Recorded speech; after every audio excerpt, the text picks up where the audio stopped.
Утрински стихови од Библијата. 11. јануари.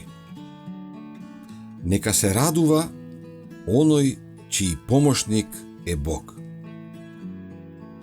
Блажен е оној кому му е помошник Јакововиот Бог, чија надеж е во Господа, неговиот Бог. Псалам 146, 5. Кога по гревот што го измами Исав, Јаков избега од домот на својот татко. Тој беше оптоварен со чувство на вина.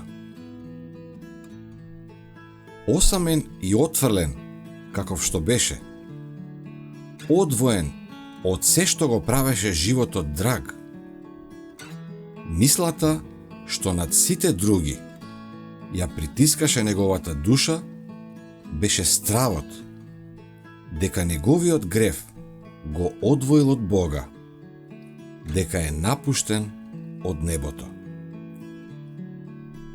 Во тага тој легна да се одмори на голата земја. Околу него само осамените ридови, а над него небото осветлено со звезди.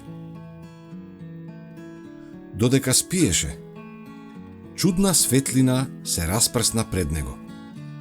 И ете, од рамнината на која лежеше, огромни сенчести скали, како да водеа нагоре, кон самите небесни порти. А по нив, ангели Божии се движеа нагоре, надолу. Додека од славата горе се чу божествен глас со порака на утеха и надеж. Така на Јаков му беше објавено она што ја задоволи потребата и копнежот на неговата душа.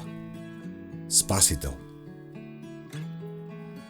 Со радост и благодарност тој виде откриен пат, преку кој тој, грешник, може да биде вратен во заедница со Бога. Со радост и благодарност виде откриен пат, преку кој тој, грешник, може да биде вратен во заедница со Бога. Историјата на Јаков е гаранција дека Бог нема да ги отфрли оние што биле измамени и наведени на грев, но кои му се вратиле со покаяние.